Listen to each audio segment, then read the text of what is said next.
guys. Hi. Oh, hello. Wow, that was a very difficult Restaurant Wars. It's time for you all to pack your bags and go. Because we're gonna hit the road to head to Greenville, South Carolina. Holy crap. That sounds amazing, but they wouldn't come into the studio room and just tell us that we're going to South Carolina.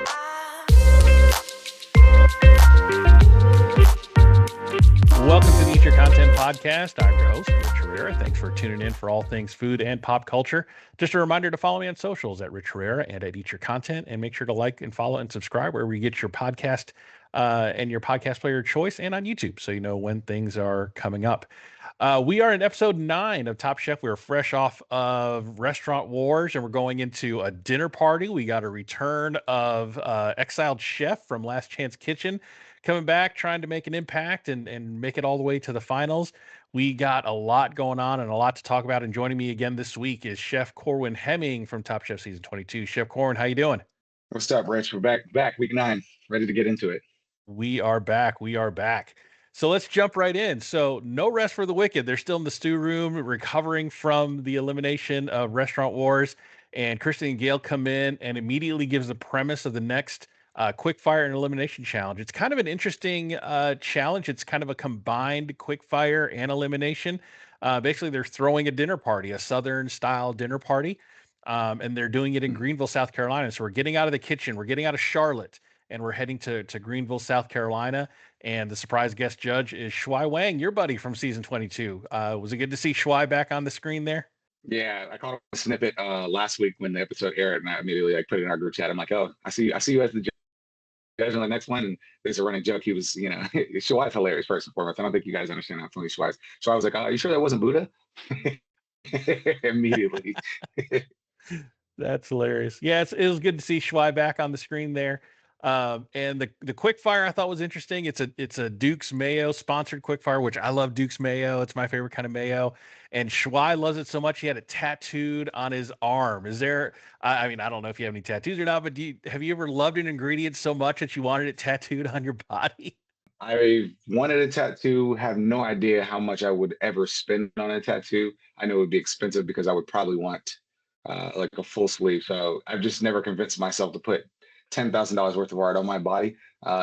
If you know Shuai, you know he loves Duke's Mayo so much. He actually just did a collab with Tillet, the chef wear brand that they had this whole Duke's Mayo spread, shorts, shirts, trinkets. It has like a little Duke's Mayo pocket for like a little packet of mayonnaise. So Shuai loves Duke so much. He got Duke to do a collab with him because of this episode, like just pure marketing, branding genius. I love it. I got to find my collab. I think that's what's next. We got to figure out what's collab worthy for Corwin, and maybe I might just tattoo something on my elbow, and then I'll get some extra checks off this. There you go. Go Shuai. Get your bag, Shuai. Get out your there. Bag up, Shuai. Love that for you. Love that for him. I'm gonna send you the link too. Yeah. Oh, yeah. That'd be cool to see. I didn't know he did a collab. That's fun. So he probably would have done it. Just came out like a week ago. That's hilarious. He probably would have done it for free. He loves Duke Mayo so much. But yeah, so they are doing the Duke's Mayo Quickfire and then moving right into the elimination challenge, all in the same cook, which I thought was really interesting. And then they announced that Rhoda's back. So Rhoda has come back and everybody's thrilled. Everybody thought maybe, well, is it going to be Brandon? Is he going to be coming back? But Rhoda comes back. And usually when people come back to the competition from Last Chance Kitchen, they're coming in with a renewed vigor and some like they have something to prove. So we'll talk about a little bit about that and see how she did throughout the episode today. Lawrence really takes the lead in the shopping. I want to talk about this for a second because it was challenging because they had $1,200 to shop as a group, and there's 8 of them left, right? So there's 8 people left, and they have to spend $1,200 for both their Quickfire and elimination challenge ingredients, and they have to share it. So Lawrence takes the lead, and you can tell he's run a team before, he's run a kitchen. He's like, all right, everybody's gonna be $150 each, so don't go over that, and we should be good to go. But what's interesting is the way they had to pick their dishes. Some people had some more expensive, courses in the dinner party. So I was watching it and like, this is like splitting a check at a restaurant, and I ordered the steak and lobster and somebody else ordered the salad, and you're asking the salad person to pay the same amount as the steak and lobster person. So Should have ordered the steak. yeah, should have ordered the steak, right? So this was ripe for a lot of drama, but Lawrence really kind of honed everybody in, and they ended up coming 2 cents under budget. There was no drama of like, why do you have to get so much of that, and I need this, and you need to put that back. So it was pretty calm. Were you surprised about that? I was. Yeah, I mean, he wanted to make sure it was as fair as possible, um, and stepped up. And you heard the other chefs being like, "Yeah, thank you." Like, they made sure that everybody got their mise en place in order, which we saw. I mean, a couple people probably needed a couple extra things. So where some people probably did really well, some people needed some extra mise en place, and we saw that. And we'll get to that later. But yeah, it raised some eyebrows. We saw it at judges' table. So Yeah. sucks. Yeah. So it may have helped if someone had if some of them had the heavier courses, got to spend a little bit more money than some that Right. had the light Exactly. courses, right? So the But would drama it did would come. it have saved it? Would it have saved it? Who knows? Yeah, who knows? Maybe, maybe not. But everybody had the same 150 to spend, and everybody was playing nice with each other, and Mhm. got it to work from a budget standpoint. But man, you got to wonder if after the fact they think of what if in my head. What if was able to get that extra thing to put my dish over the top? Would I have been the winner, or would I have stayed in the middle instead of being on the bottom? I don't know. We'll see.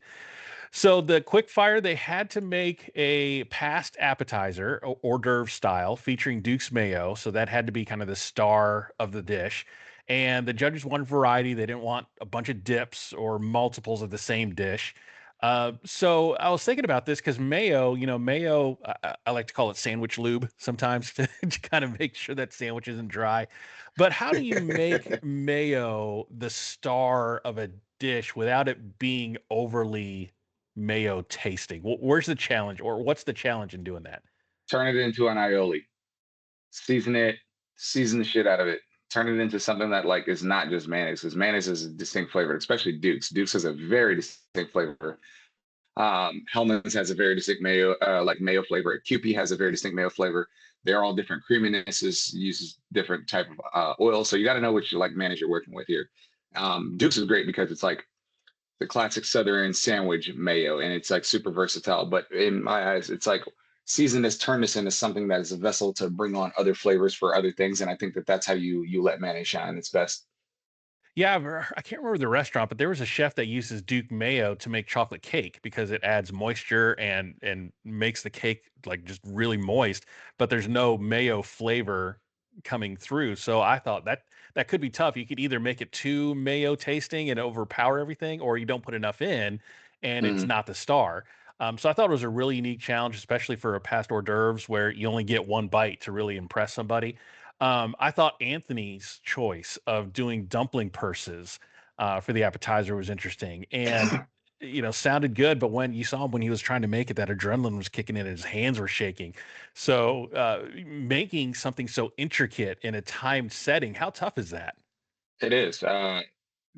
Top Chef Kitchen is unforgivable. We see this every single challenge, every single season. Like somebody's always tripping up on mise en place or time. Whereas if they had the comforts of their own kitchen, they probably wouldn't. So it's like you want to go for it. You want to win the money in the quickfire, especially. Like that's where the gold of Top Chef is. Outside of winning Top Chef, is walking away with a bag. And so you want to beat everybody out. And sometimes you don't know what other people are making. So you're like, I just got to go for it. Put up the best dish possible. Um, the good thing is Anthony's been cooking at a high level all season. So we're seeing him get really deep into his cooking repertoire at this point, and staying versatile, staying creative is hard in the latter part, especially if you've already done a couple desserts and you've exhausted your dessert bag. If you've done all these things, cooked all these dishes, you don't want to try to repeat and do too many of the same dishes, because the judges are going to catch on and be like, hey, you need to give us some type of versatility as this competition goes on, especially if you want to win. So he's doing something intricate. He's tying these little like ribbons of green herbs, and to make it, give it his last touch. And it's like, it pays off when you nail it. And he's got like 25K in the bank right now. I need $10, man. I got some bills to pay. Help me out here, brother. You're right across the way. I'll come find you at Marcus, DC, man. I know where you're at. That's funny. That's funny. Another kind of funny scene during the quick fires. Both Jonathan and Brandon like to talk a lot when they cook. They're Mhm, they're very gabby in the kitchen, which makes me mhm. think they're like that in real life. but Jonathan's just kind of gabbing away, and Sherry's just like locked in. She's like prepping and she's focused. She's not even paying attention to him.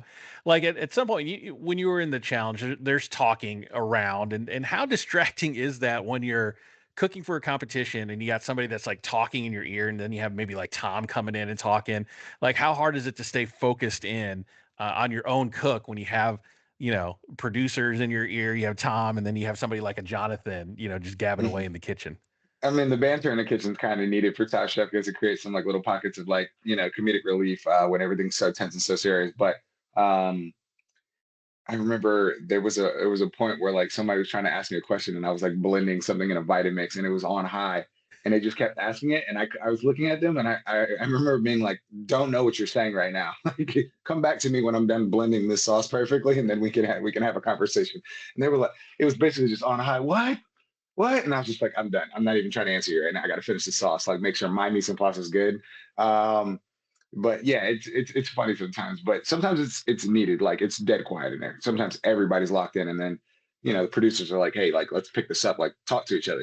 Like start asking some questions. And so sometimes it's really needed. But Sherry is like so laser focused that she's like, hey, look, I'm cooking to win, man. She's like, I'm not here to joke around. Yeah. Watching Sherry and Jonathan interact, I was thinking about like I interviewed Curtis Duffy once on my show, and he keeps his Mhm. kitchen like pin drop quiet. Yeah. And I can like, okay, I can see why you would want that, especially if you had like a Jonathan working in the kitchen, just like gabbing the whole shift. But Mhm. yeah, it was pretty interesting to watch Jonathan and Sherry interact there for a moment. What It's stood different. out?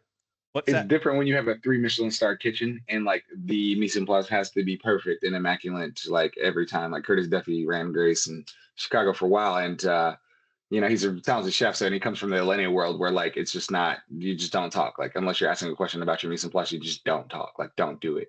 Put your head down, bury your head in plate like an ostrich, and tweezer everything, dainty spoon. So it's just a different, like, Top Chef is made for like you to talk. Like, they need to tell your story. They need some of the banter. They need to hear you. Like, when you're messing up, you're mic'd up. Like, you start cursing, mumbling under your breath because your mise en place not good. That camera's gonna be right there, being like, "Oh, what's going on here, bro? What you got there? Let me see. Let me see you get a little closer." And then if you think that like that information doesn't get back out to like the judges, like they're gonna start like there's a reason why they know what's going on, man. They're locked in too. So Tom starts walking through the kitchen. He's heard something. He's mic'd up. And then next thing you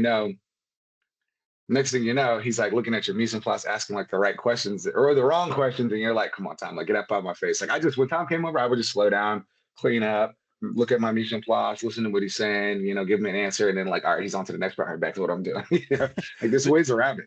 Yeah, the camera's zooming in so close, it's getting grease splatter on the lens, Hmm. that sort of thing. That's funny. So, what were some scenes that stood out to you during the quickfire? Before we get into the dishes, was there anything there that kind of stood out to you that made you were like, "Whoa"? No, I thought some people had some good points. Seeger was making deviled eggs, and he has the same thought process of me when I like to make deviled eggs. I hate when the yolks are like super hammered, and it makes like the chalky yolk mix. And so like he was like, I undercooked them a little bit to make them a little jimmier. I was like, oh, that's either gonna win out or it's gonna be a terrible idea because you're also folding it in with mayonnaise. You know what I mean? Like, you're gonna get it creamy again if you reconstitute it. But I just saw a little couple pockets where I was like, okay, that's interesting. Like, I've also thought about that. And then Oscar's Toston, he's been cooking like Mexican Southern food this whole time. Like, he's sticking to himself. So in his theme. And so I'm like, okay, like he's going for it. Chef Dwayne came out a little bit. We saw a couple moments there where, she's making her croquette. Um, and, she was like, locked in. And then one thing that actually did stand out was when it was Lawrence and Anthony were like, hey, we're going to use this time. We're going to prep this way. And then they get into the thick of it. And then they had to like completely reswitch their strategy. And I was like, oh man, maybe this is going to hurt them. But both of them performed super well as we've been seeing this whole season. Um, the two of them really have been operating at a high level consistently, even though they've had some dips. That's natural for Top Chef, but they are both locked in at this point. I think, like I said, we're seeing who's gonna pan out. The people that are consistently kind of like shaky are getting knocked off week to week, and the people that are not are winning money, winning elimination challenges. And it's apparent the two of them are in it to win it. They're very focused. They're honed in. Yeah, I think they both scored us some points this week. So both you and I are up this week. Yeah, definitely so, definitely so. So let's get into the appetizers in the order of service. So Jonathan and Anthony were up first. So Jonathan made a BLT deviled egg with bacon jam and pimento. Anthony made a crab dumpling with chili crunch and mayo.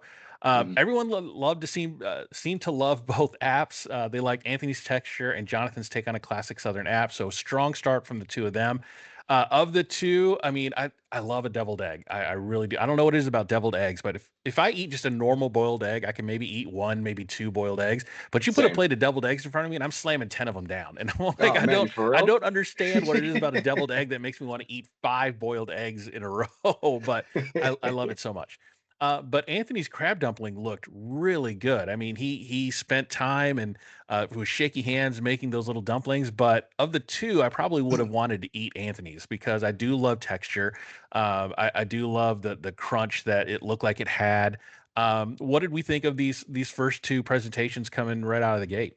Well, they first want both. They wanted to both do shrimp toast. That was Yeah, hilarious. You know, yeah, Lawrence went first, picked his, and Anthony was just like, I didn't plan for anybody taking shrimp toast. You know, it's a little good moment. But that's what happens. He had to reset really quick and come up with a good idea in real time. And I also love shrimp toast, so I would have probably gone there.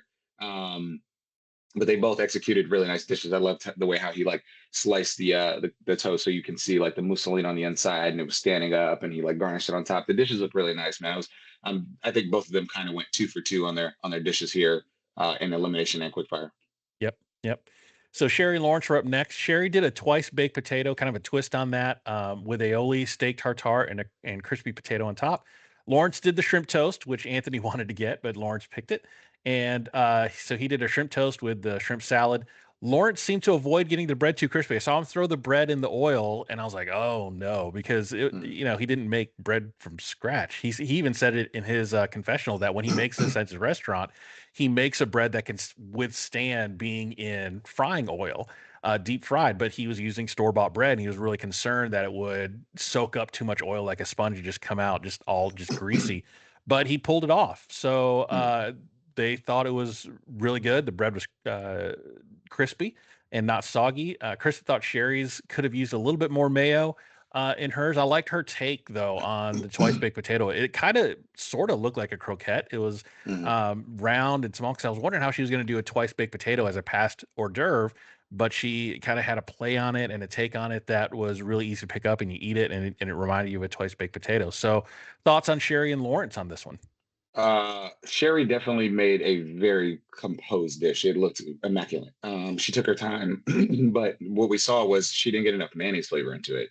Mhm. Um, which is, I hate baked potatoes. It's probably my least favorite version of a potato myself. But I know that I don't put mayonnaise into mine, even though it would add a ton of creaminess to it if you did into that whipped mix. And then whatever you garnish it with is whatever you garnish it with. But I thought aesthetically she made a very nice dish, which is why she probably kind of just existed in the middle on this challenge in terms of like the judges' critique. Yeah, yeah. I liked her take on it. I wish I could taste it. Like Mm, like it looked really good, and I thought it'd be a really nice little like pop, like little mm. bite you just throw in your mouth, and it looked really good. So Oscar, Dwen, and Seeger are up next. And first, I want to say apologies to Dwen. I've been saying her name wrong this entire time. I've been saying Du Yen, but it's Dwen. So apologies, Dwen, if you're watching. I apologize for mispronouncing your name for the past 8 weeks. So Oscar made a pimento cheese tostone. Dwen made a pancetta croquette with Carolina Gold aioli and horseradish lemon aioli. And Seeger did a deviled egg crab gabiche with fried capers, which is kind of what a fancy deviled egg, a gabiche kind of. Um, Grabiche is just a sauce that you use like chopped up eggs and yolks, and then you make like it's a condiment that you kind of make. You can make it a little bit looser, you can make it a little bit tighter. It's like a very French American style dish that is like super popular. I once again one of my favorite or one of my least favorite versions of like an egg combination personally. But it's the perfect pairing because it's made with an aioli. yeah, It's made for this challenge, and I think it was just a good idea to execute from Seeger's standpoint to be like, what can I use? People love eggs. It's a great, past appetizer, but it also has mayonnaise in it. So just he's thinking on theme with what he's trying to execute here. Yeah, I think a lot of the judges had the same thought of you with the gabiche because they did not like his at all. They said it was Mm, super salty, mhm, soupy, grainy. It just didn't have the right texture, and it was way over seasoned. mm. So it didn't turn out, I think, the way he wanted it to. Yep. But Kristen thought Dwen's had too much mayo. Dare they say? Even Kristen said, "Dare I say it was too much mayo for a mayo Mm. challenge?" It tasted like deep fried mayo. She said, "Oh, I don't even want to know what that would taste like. Deep fried oil, essentially." Yeah, but it can like mayo caramelizes. Like people don't realize this. I've seen chefs like toast like sandwich bread with mayonnaise instead of olive oil or butter, and I'm like, oh shit, that's cool. But at the same time, it's like when it's done wrong, it's done wrong. And using too much mayonnaise in a mayonnaise challenge also is like how?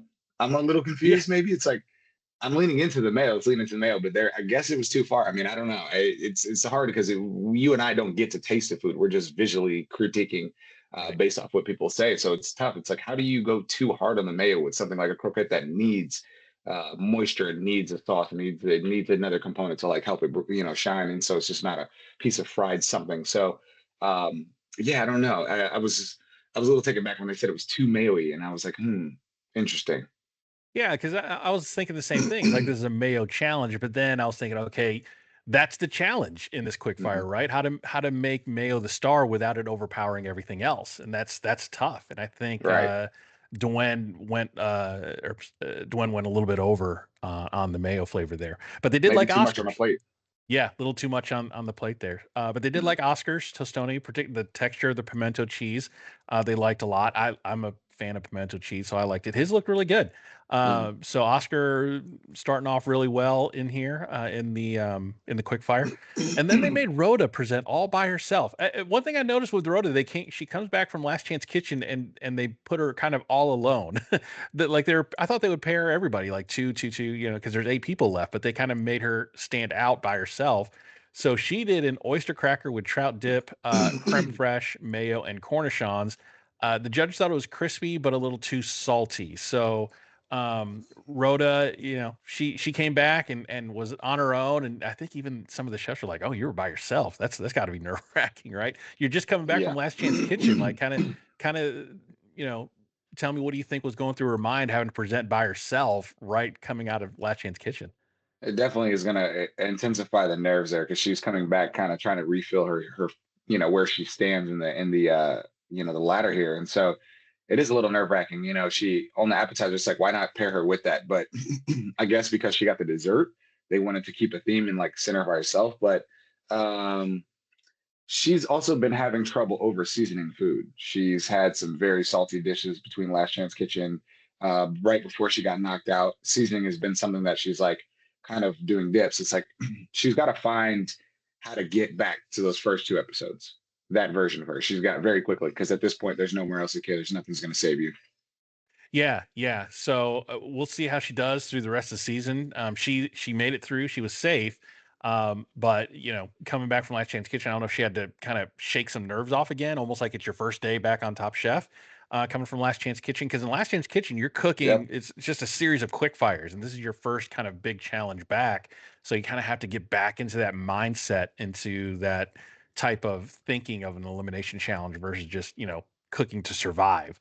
Mhm. Um, so we get right into the elimination challenge, and I liked how, and even in the quickfire, they had a longer time. They had an hour instead of the normal like 30 or 20 minutes for a quickfire. They had an hour, but they also had, their normal elimination challenge time frame. I think it was like 2 hours or something like that to cook, or 3 hours. I can't remember exactly, but they had the option of like banking their quickfire time into their elimination challenge time. So some of them were like, okay, I'm going to just make a real quick appetizer, and then I'm going to use the rest of the time because I need that time to cook my main course. So the challenge in the elimination challenge was as a group, serve an 8 course dinner party menu, like a cohesive, progressive menu.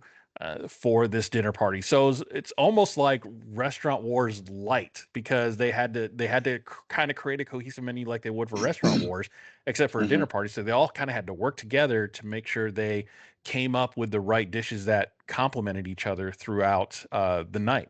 So they had a raw course, a salad course, a soup course, a seafood course, a grain course, a poultry course, a red meat course, and then dessert.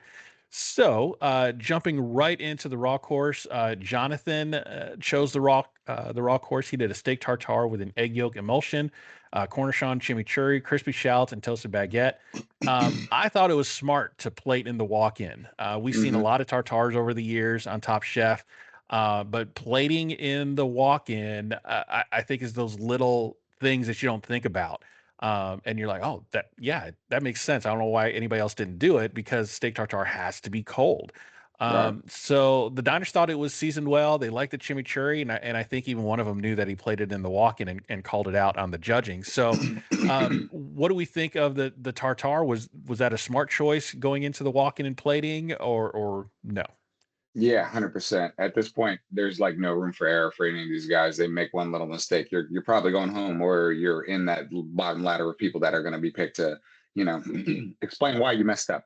And at this point, there's only 8 chefs left. The pressure's on. We could see a potential double elimination coming up, and so like the pressure's just really on. Everybody's feeling it. Even Lawrence said at the beginning of the episode when they were in the stew, he's like the less people there are, the more intense this is getting. And it's like, yeah, it should feel like this. You're in the finale. You're coming up on the championship or the Eastern Conference Finals of the playoffs here. So you got to figure out how to not make any mistake in terms of your mise en place, in terms of your execution, in terms of like sticking to the challenge. And so he's just thinking about all variables. He's also probably missing his little brother or his twin brother. You know what I mean? Like he's in and out by himself, nobody to like entertain his banter the exact same way as him. But he also said, he would want me to go far. I'm going to cook for him in this. He's got to stay the course and not fret. And so I just think he made a really nice dish. Beef tartare is classic. The judges historically have loved when you nail a beef tartare. I know Henry on my season, second episode, did a beef tartare and like made this really giant cracker with it, and the judges were loving it. So I think there's just certain things that are winning recipes for Top Chef, and he stuck to his guns there, and it paid off. Yep. Yep. Anthony had the salad course, and we see a rare misstep with Anthony here on Mhm. on his salad course. He did a watermelon salad with heirloom tomatoes, compressed watermelon, pickled rind, and Dungeness crab. The pickled rind was a big hit. I thought that was smart to do that, but he added crab and lettuce to it. And I think when I saw that, I was like, I don't know if that's the right move. I think he was trying to make it a little too fancy. And in Mhm. this case, when you're doing that watermelon salad, I think simple is best. You want that watermelon to stand out. You want things that complement that. It is a watermelon salad, and you want it to be cold and refreshing. And the crab and lettuce just kind of take you out of that, I think. So a rare misstep here for Anthony. Uh, Kind of wish he kept it simple. I think he just kind of got caught up in trying to chef it up too much. What do you think? 100%. That's a nail on the head. Sometimes your grandiose ideas aren't always great, even though it probably tasted great together. But it's like the judges said the lettuce and the crab kind of just felt out of place. Whereas like the watermelon was a star because he gave them variations of it, multiple different versions of a watermelon. The rind, he compressed the watermelon itself because he said it's not that good. It needs more flavor. So he found a way to get like more flavor into it and did a compression to like infuse, and it worked until it didn't. The salad quickly fell apart even though it looked nice, and then it just had too much going on. I think, like you said, less is more with some of these like simple components. Like don't jazz it up too far, but it just depends on what you're doing, because like a tartare, for example, on the other side had a ton of components: chimichurri, this crunchy component, that, all these different seasonings going on, and it worked. And he said, also did say, I wish I would have added a splash of Tabasco, to like, bring it up a little bit. That was one of his personal critiques after he played it. He's like, I forgot to add like, a little bit of Tabasco maybe to like zhuzh it up. But it didn't matter there because he was him and Lawrence had the best 2 dishes of the day. So whereas you're trying to be critical, you just don't know what the judges are going to love sometimes. And Anthony fell a little bit short in giving them crab and lettuce on a watermelon salad. Like, where's the cohesiveness? He's trying to group his family dynamic in, and we ate this, and this is reminding me of home, and just got a little too away with it. Yeah. Yeah. Speaking of reminding of home, Lawrence's soup course was up next, and he did Longstong chicken and corn egg drop soup with a marinated bok choy and grilled corn. The diners thought it was a very complex, very simple looking, homey soup, but very complex in flavor, had good texture, very chunky Mhm. soup. And it Mhm. was a big hit, and everybody loved the soup. It was a nice layered flavor. He had the best dish of the night, kind of spoiler alert, but he ended up having the best course. And I think the reason why he had the best course is his told a story. And I think and he was cooking from like a childhood memory or from a place of endearment that his dad Mhm. used to cook this for him when he was a kid. So I Right. think when you come into a cook with that mindset, and they say, when you cook with love, people can taste it, and they really can. I mean, we kind of say that jokingly and hokishly, but in this sense, it was true. His was the really, I think, the only one that kind of came in with that story of, oh, I know exactly what I want to do because this is what I had as a kid, and my dad made it, and I think it'll fit well with this challenge. And it was a big hit. So, thoughts on Lawrence and thoughts about cooking from a place of memory and a place of like endearment of remembering something as a child eating and then Mhm. putting your skills to it and elevating it a little bit. Mhm. This is a case in point of where they're at in the competition. At week 9, they've been away from home for quite some time now. They're missing family, they're missing friends. They're trying to find inspiration and seeking back to your childhood or seeking back to like a good memory. Always like that's always going to help you portray a story when you're cooking a dish. And his dad seems like he was in his life and did a good job raising him. And so he stuck with his guns and he had a story behind it. It was a little funny. Long Tom, he was walking around the kitchen, Long Tom, like saying it, and you gotta dig deep in the Top Chef. I obviously was in LCK. Or I was finishing up LCK at this point of my season, and at this point, I had been gone for almost 2 months, and I was like, man, I miss everything. Like, I miss my life, I miss my friends, I miss my family. I'm knocked out. I'm going home, but I can imagine at this point if you're still in it, trying to find that next level, that next gear to like continue cooking. And he did it in an untraditional way.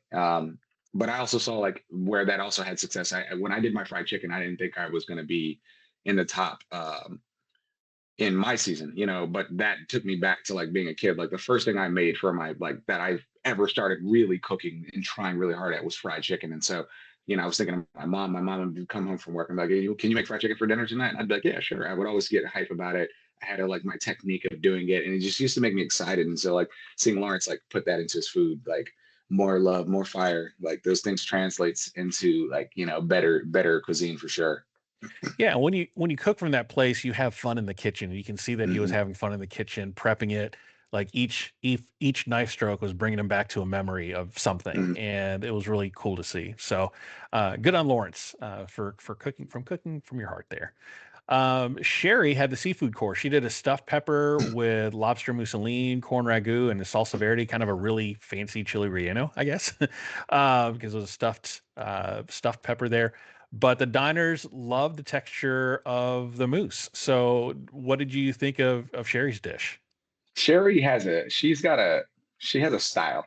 That's the one thing I've found out very quickly watching, like following her. Obviously, she was one of my picks, and so as I'm looking at her cook, I'm like, she has a style of cuisine that she really like is trying to portray herself as a chef. Um, she's always doing like a mousseline or something very, very, very like composed and fancy, and it looked really nice. I'm a fan of like hers. They love the texture of it. It's like you've got to nail those things. We see how important without a story technical cooking is in Top Chef. Prime example is Buddha. Buddha he's like the Stephen Curry of Top Chef. Like this guy doesn't miss because he's so technical and he executes.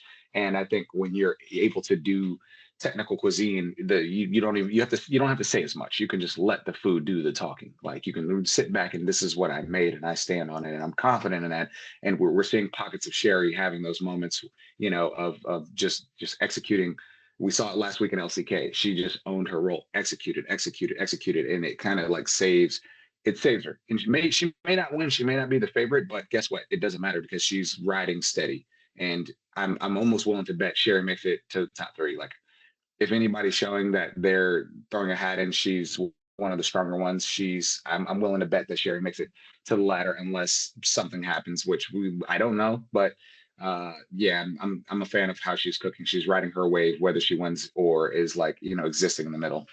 Yeah, Sherry's doing some really good cooking here in the later rounds, and yeah, I Mm-hmm. agree that I think she could be in the top 4, top 3, Mm-hmm. especially we're down to 8 because I can Mm-hmm. see some kind of looking at this challenge. I can see some people if they keep cooking the way they're cooking, they're going to get eliminated before her. Hundred But percent. she's doing really well, doing really well. So Dwen's up next with the grain course. She did a seafood rice with an herb salad and a dashi bermante. The diners love the seasoned rice. She's the designated rice cook in her family, so she was like, if I don't get rice right, I can't show my face. So Hmm. she did really well, and she said something like, normally, and I agree, there being Filipinos, like we don't normally do seasoned rice. It's just we just have rice. Maybe garlic fried rice is the extent of it. But what I thought was funny is I think it was one of the judges that said there's something homey about putting butter in rice, and I'm like, Hmm. what in the white people is this? Like, No, that's a 1990s thing, man. I look, I'm Caribbean, but like my mom used to make butter rice too. Like it's just an American thing yeah, that like was around in the 90s. I grew up eating butter rice. A lot of kids did back then. So it's not a far-fetched thing. I don't think you see it as much anymore, to be honest. Like I completely forgot about that. And when I was watching the episode, it took me back to being a kid. Literally, like took me back to being like a little kid. And my mom like maybe like, do you want some rice with a little bit of butter in it? And like, sure, one of those struggle meals that we just ate growing up. Like, I'm not mad at it, but it also like, if you can remind people of like a home cooked meal, like it's also like on top of that, that's a way to evoke emotion through food. It's a good thing. You know what I mean? I mean, it was kind of funny because growing up Filipino, my grandma cooked Filipino food all the time. We always had rice, Mm, never seasoned it. It was just it was the vehicle that carried the Filipino food. Like with adobo, you mhm. put the sauce in the rice and everything. So I met my wife, and she's white, I'm Filipino, and we were having rice one night, and I've never had butter, salt, and pepper on my rice. And then she put butter, salt, and pepper in the rice. I'm like, what are you doing? She's like, I'm putting butter, salt, and pepper on my rice. You never, what? No. But then I started Did eating you it and saying try it? like, you know what? This is not bad at all. It's I was not like, bad. Yeah, what that's am what I I'm missing saying. out on this whole You want time? to hear some? You want to hear something funny? So in Caribbean cuisine, like every Caribbean island has a version of rice and peas, right? But we also make white rice. There will be meals where you have both white rice and rice and peas next to each other, and depending on where you go with your protein, dictates which one. Everybody's going with like, if you're going curry goat, you're getting the white rice. Like if you're going with a different protein, you're going with the rice and peas. It just depends on where you're at. If you're getting oxtail, you put the gravy over the rice and peas. That's just how we eat. But there's like multiple rices at the same table. It's like culturally, like other cultures don't do that. You know what I mean? And it's funny to see like culturally how rice plays such an important role. Like it's built dynasties on rice. But yeah, culturally, it's a funny thing to see like how people think about rice. And it definitely in this it was good for her, but we saw her Oscar. Oscar didn't know what he wanted to do with this challenge and decided to use incorporate rice. And it's like, bro, this is a progressive tasting menu. Like you're not supposed to double up and do the same thing. One, you also didn't cook the rice, so you have no control over it. Like you're using somebody's half-passed fluffed rice that she's already taken the best bits of, and you're getting the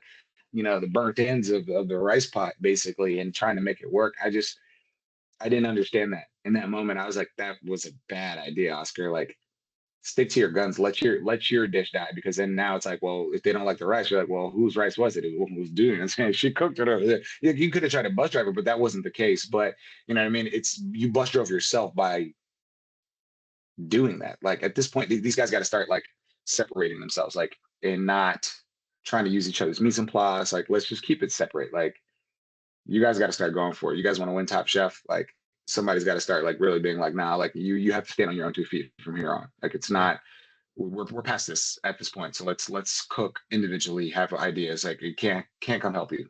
Yep. Yep. So we'll talk about Oscar here in just a second, but Seeger was up first with the poultry course. He did a chicken Vesivio, pea and Parmesan puree, chicken jus, and potatoes. Tom thought it was a nicely cooked chicken. I thought it was fine. It seemed like a Mhm. good chicken. I mean, I don't know. It didn't really kind of stand out or anything, but I thought it was fine. Yeah, Seeker, he's had some highs, he's had some lows, he's had some existing in the middle. I wonder where his head's at. We never got the answer we wanted to in terms of like what happened with him, which we're just going to chalk it. Maybe we try to get him on the pod, but we've got to figure out. He's got to figure out where he's at mentally. There's a fog there. Like it's looming. Like he's not going for it. He's making these missteps. Still he it's like what you said earlier. Like if people keep like over seasoning their food, especially if the judges do the same thing they did last year, where they said your quick fire is going to count towards your total cook. If you mess up on both, you're good luck. You know what I mean? And that's probably going to happen because they needed to like intensify the pressure here. If that keeps happening, like you coming out over seasoning your gerbiche, kind of existing with your main dish, that could get you knocked out. Even if everybody executes, that could be the thing that gets you knocked out. And so he's got to figure out his lane and kind of own it moving forward, or it's just going to be he's just going to exist in the middle. He's not going to make it to the top 4, top 3. Yeah, yeah. So let's talk about Oscar. Spending some time here because I think he had a good dish because he did a short rib sancocho with yuca, butternut squash, carrots, and the rice. One of the diners, the owner of Sobeys, where they were cooking, said it Mm, was not his favorite and too mm, much was going on. The rice was bland. Kristen thought it would have been better as a soup. Another diner thought there was something bitter in there that was off putting. I mean, I don't think he had a positive note from the judges, at least in the edited version that we saw. And I think he had a good idea with his dish. I don't know if maybe he overthought it a little bit. And because he, you see him thinking about his dish, he's like, I'm looking at everybody else's dishes, and they got some other stuff. I was like, I feel like mine is lacking, so I'm going to throw the rice in there. And it wasn't even his rice; it was Dwen's rice. So he couldn't control it, like you were saying before. But I think he might have overthought it. What went wrong with Oscar here, just in totality of his dish? just the execution of the base of what it was supposed to be. Sancocho is a Dominican like brothy stewed soup, essentially. Like sancocho is great, but so make it that. Like do that and plate that dainty and stick to that, braise it nice and low and slow so your short rib still has, juice and texture in it. And they said the beef was dry. They said this. It's like every note. When you saw him at the end, I was like, this is how he represented himself, like in this challenge, and it's not in a good way. He had curry powder all over his chef jacket, or turmeric all over his chef jacket. And I'm like, man, like, well, I was like, what's wrong with his jacket? I remember watching it, and I was like squinting my eyes, and I was like, oh, that was turmeric. Like, how did he get it all over himself? Like, what happened? Sometimes when you're existing in a little bit of a mental fog or mental chaos, like it translates into like how you look or how you're presenting, and that went trickled all the way down to his dish. Man, it didn't look like a good dish. It wasn't composed. It wasn't put together. I don't think he really knew what he wanted to do going in, and then he saw what everybody else was doing and kind of had a moment of he fretted a little bit. And it's tough because maybe it was the time, maybe it was the clock, because he went from having a good appetizer to having a bad entree. So I wonder if it was the time constraint. What happened there? I'm confused, but it just didn't put together a good dish. I don't think any of the judges liked it in any way, and the reason why he's in the bottom for sure. I mean, yeah, it had to be a tough day for him because he had a high in the Mm, quickfire. He was one of the quickfire mm, favorites, along with Anthony and Jonathan. And then on the bottom, he was on the bottom of the judges' table for this dish. I mean, the emotional roller coaster that poor guy went on in one day mm, mm. of doing this dish and having such a high in the quick fire. I can't even imagine where his head's going to be at for the next challenge. Assuming it's like you were saying when you were on, you're cooking every day, so you I don't know if he's going to have enough time to brush that off before he comes into his next challenge. I guess we'll see. But with the dessert course, so Rhoda again is presenting on her own, and where everybody else was in pairs or in threes. Rhoda did an Eton mess. I've never heard of this before. So she did an Eton mess with whipped creme fraiche, berries, and a lemon pith.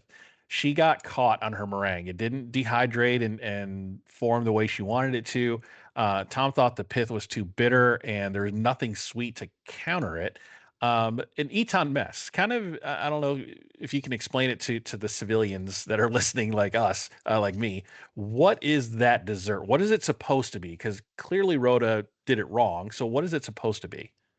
It's supposed to be like a nice dish that is encompassing of berries that has good meringue. I think it's like it's crunchy, it's sweet, it has like it's creamy. It's a couple of things, but it's messy because when you swirl it, the berries they leach their juices. It just turns to like this hodgepodge dish once you break into it. But in terms of her technical cooking, it's like in 4 hours. Everybody was asking why did she try to remake it, and it's like was it the meringue itself or was it the time?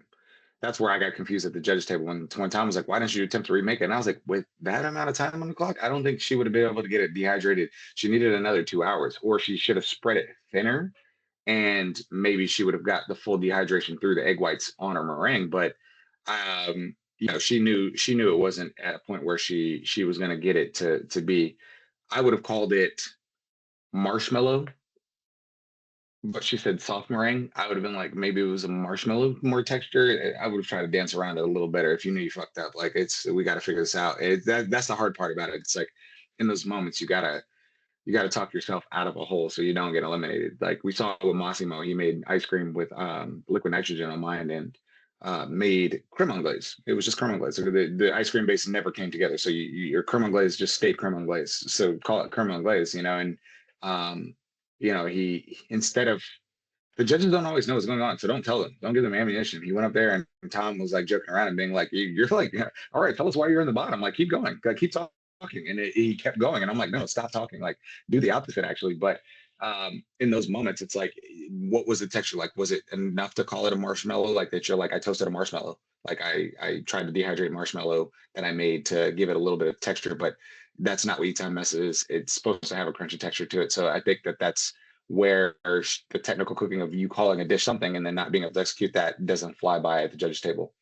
Yeah, like if you say it's a meringue and they're expecting a meringue, anything Hmm. less than a meringue, then you're out. But yeah, like Yeah. you're saying, maybe she could have talked her way out of it and said, well, what it's top with. I'm doing a poetic license on an Eton mess instead of meringue. I'm doing marshmallow, whatever the case is.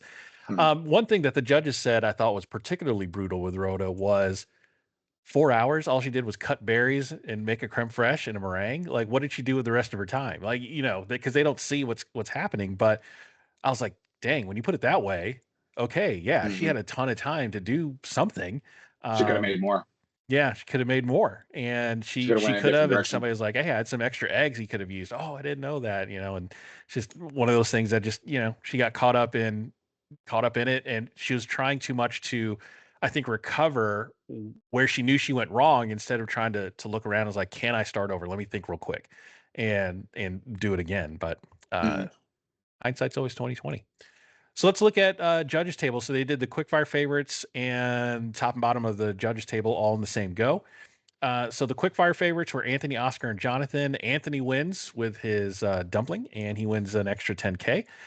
Top of the judges table was Jonathan and Lawrence, and Lawrence won. We talked about that earlier. Lawrence had a great story to go with his dish, and his story came through in the dish. And the judges loved it. They also loved Jonathan's steak tartare, so well deserved top two there. Bottom of the judges table was Oscar and Rhoda. So it was tough seeing Rhoda on the bottom after coming out of Last Chance Kitchen, and when I was thinking back to previous people that came back from Last Chance Kitchen, I was thinking, I feel like they have done better coming right out, like they have something to prove. And there's another podcast called Pack Your Knives, which I'm sure you probably listen to.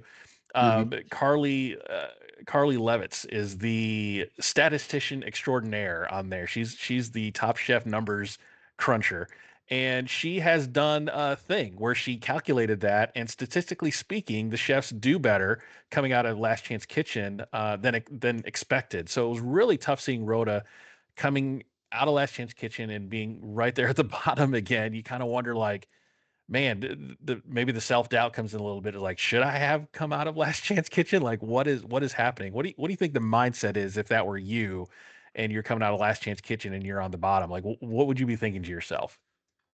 You're probably riding a high in terms of like confidence because she wasn't the last person to come in and then go.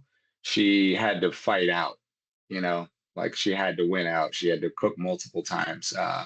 And so she should be rolling on a high of confidence there, but um, coming back into it and trying to feel her place out, getting the short end of the stick and being like, I mean, she didn't want to do dessert. She very adamantly said that, like, oh, like dessert was the last thing I would have picked for this, but everybody, has done, I think everybody at this point has executed a dessert, if I'm not mistaken. At this point, they had the entire dessert competition inside the Top Chef kitchen. A couple people have done some other desserts outside of that, and so people are probably like, I'm exhausting my pastry back here. That's a easy way to get knocked out if you don't execute like a good dessert. And so she getting the short end of the stick is not, it's not easy coming out of that and then being like, oh, this is what you're doing. It's like, I didn't get to pick, everybody else got to pick, like I didn't get to pick. So that's where I think a little bit of her unease maybe came from. And then her execution just wasn't there. Like she's clearly saying, like, I'm not great at pastries, and maybe this is not a good feeling for me coming out and having no choice of which direction I wanted to go into. Maybe I wanted to do a salad. Maybe I wanted to do the chicken. You know what I mean? So I don't know, man. She's got to figure it out quick. She doesn't have time. Like, Yeah, it's this is almost it. you almost wonder if she felt like she got penalized for coming back from LCK, having to, How it you know, feels. being one that doesn't like to do desserts and didn't want dessert, but being stuck with dessert. You're like, oh my god, I just fought my way out of LCK, and you're saddling me with dessert, something I don't do well or regularly, but I am forced to now. So even more so, fighting for my life in this one. But Oscar was eliminated, but probably by this much, probably Mm, not by a lot. And I think that the mm, common thing for Oscar and Rhoda was just execution mm. and doing things that they probably know how to do every other day of their life, and then just for whatever reason, what is it about Top Chef that just makes accomplished chefs forget how to cook? Everything, man. It's not, I don't think it's forgetting, it's just the environment that you're going into. Like, you're in a new, they just moved from Charlotte down to Greenville. And they're in all these new kitchens, all these new equipments, don't have things, trying to put together ideas. You're looking at what other people are doing. You're exhausted. You're it's early mornings and long nights in Top Chef like kitchens. Like, it's not easy to like do these things, but then also you don't have a window to even like plate something and be like, all right, this is good. Let me adjust this flavor, add this. It's, you got to one and done your dish basically. And sometimes you need a little more time. That's the truth of it. You need a little bit more time. As we saw at Rhoda's Meringue, needed a little bit more time. Like, my chow and mushi needed a little more time. Like, this, that's just how Top Chef is. I don't think it makes you forget cooking, but it's just the high stakes, and that time clock is ruthless, man. Looking at that clock and being like, oh man, like it's going off in 5 seconds. And then, we saw a couple people early on in the season just struggling with the clock. Like, it's, you need a little more time. And I think that that's the hardest thing in Top Chef. Some days you're on it, you're moving quick. Some days you're a little tired, you're moving a little slow. So the one variable gets everybody. Yeah. Yeah, you needed just a few more seconds on the Chow and Mushi to take the plastic off for Daniel Boulud there. Yeah, no, I needed another couple. I needed 5 more minutes with what I had to deal with that day to get the dish even like consistent. It was inconsistent. We had 5 on the table that were okay. Couple, 2 were great. Like, Kristen slid her spoon and was just like, "Chow Moon just steamed perfectly." Looked at Dan Liz and was like, well, "What's going on here?" Like, let's talk about that. I still It got just got plastic wrap in mine. yeah, man, it's an awkward conversation. I was like burning myself. My clock was going off. I was still trying to peel it. I was like, I'm going home. So if I go home, like, just, at least I peeled the plastic off. Still didn't get the plastic off. Yes, that was my toughest day in cooking. Yeah, yeah, because it was televised. I've had some bad services where I'm like, man, like, you got to figure this shit out. Like, but yeah, that was one of those days where I'm like, man, this sucked. Like, this sucked. I'm going home. I'm going home for sure. It was televised, Didn't go. and it was Daniel Boulud, and it was plastic. And it was Dan Ballou, man. It's I one of mean, the goats, bro. and it's always televised and on the internet for posterity. Your kids, your twins are going to grow up and one day find this on the internet and go, "Dad, what the heck, man?" What happened? But there's truths behind the scenes, man. I told you, like, mechanical failure will set you up for disasters. Like, if I couldn't steam, I couldn't steam. I had to get a workaround. Hilarious, hilarious. All right, so let's get a draft point update. Relatively low scoring. I think when you get down to this many chefs, you're going to have a pretty good distribution of negative and positive points. Mhm. But I won this episode 8-5. But the overall You won this total, episode? What? I won this episode 8-5, baby. But the overall, you're still killing me. 51. I have 51. You have 89. Mhm. With probably 5 more episodes left to go before the finale. Yeah. So we're getting it down to the wire. Again, Anthony and Lawrence are the point leaders for individual chefs. So just based on that, if I had to guess a final 2, it'd be them 2. Unless they do Mhm. something crazy and completely fall on their face in the next few episodes, I can't not see them in the finals. Yeah. So I think it's them 2, and then we're just battling for that third place spot of who's going to be in the finals with them. Booyah and Sherry. I think it's the 4 of them are cooking the most consistent at this point and have leaned into Yeah, it. I think the 4 of them are where we want to see the finalists, and that's a tough pick. Like, of those 4, if everybody executes on that challenge, who's getting eliminated? You know what I yeah, mean? Like, whose character, who hasn't shown themselves and represented themselves in terms of like, I'm here to win Top Chef. I think that's the solid four I'm going with. If I had to roll the dice and bet money on it, those are the four I would pick after this current episode and say those are the four that we're going to see 3 of them in the finale. Yeah, Dwayne and Sherry are doing, from a consistency standpoint, those two are doing great. But Oscar, I mean, he's had flashes of brilliance. We talked about his tongue-in-cheek barbacoa last week being the best dish of that night. So he's got it in him, and I think if he can kind of maybe get out of his own head a little bit on some of these challenges, I think he'll do really well. And Rhoda, I think she just needs to get to the mindset of where she was in the first 2 episodes and get into that gear again. But yeah, I think we're gonna have a really exciting Seeger's kind finale of coming up. existing. Yeah, Seeger's existing kind of here, and Oscar's out now, so Oscar's gone. Um, is the twin, is Brandon gonna, or is Jonathan gonna step up? Like, is he gonna start wowing? I mean, like he had a great dish, but like he's got to carry that if he wants to make it to the final. He's got to carry that energy. Like he's got to up that. He can't have any more moments of like shakiness going forward. And he's on the cusp. He's not out. Maybe I could be wrong, but you know, just observing what we've seen, like it's shaping out to be a really really strong group that's coming to the end here. Yep. Yeah, and Oscar being gone, there's no more Last Chance Kitchen, so he's gone. Gone. Gone. Yep, no coming back. No coming back. But well, we did it. We covered this episode. I think we're looking forward to a really exciting last few episodes coming up. I think they're going to kick it in gear, and we'll see if anybody has what it takes to bring down Anthony and Lawrence. They're the clear front runners. So we'll see where everybody else stacks up. Just a last few moments here. Corwin, where can people find you on Instagram to follow your exploits and what's going on in your life? You can follow me at Chef Corwin Hemming on Instagram. Yeah, come check us out at Isla. We're coming up on the Rammies finalist. Can't wait to go to the Rammies celebration and see if we won gold. I'm hoping. I'm pretty confident in our ability. Our team is executing very well. So things are good at the restaurant. Babies are getting fat. Summertime is around the corner. This means my birthday's coming up. Hey. But we need to figure out what we're doing for this finale, man. I think we gotta put some pen to paper here. We gotta make it happen, Rich. What are we doing? What do we tell the people what we're doing? I What are we mean, I doing? don't know. I mean, I just got back from a Disney vacation, so I am beyond broke. I mean, Disney will make a poor man out of somebody. So I Quick. mean, I don't know. I gotta figure that out. So once we get a little bit closer, I gotta see. All right, I gotta take some time off of work and let me see if I can, swing for the plane ticket and hotel. But we'll figure something out. I mean, worst case We'll see. scenario, we meet like this and we have meet a like good this, time. and it's perfectly fine. Yeah, But for sure. I would love to come to the restaurant and do a recording there on site, watching it immediately following the episode. We do the coverage right then. That would be so fun. So yeah, I'll see what I can do to make it happen. I skipped a couple of mortgage payments to go to Disney, so we'll see how that goes. Gotta sell the tires on your car next week. That's right. The plasma place is. I think I'm gonna have to make a couple of stops there for the next few weeks. But yeah, spinal fluid. Yeah. So stay tuned. Make sure you like and follow on your podcast player of choice, and make sure to follow me on socials at Rich Herrera and at Eat Your Content. What will we do for the finale? Who knows? But you got to stay tuned to figure it out. So, Chef Corwin, thank you so much, and we'll see you next week. I'll see you, Rich. Thank you.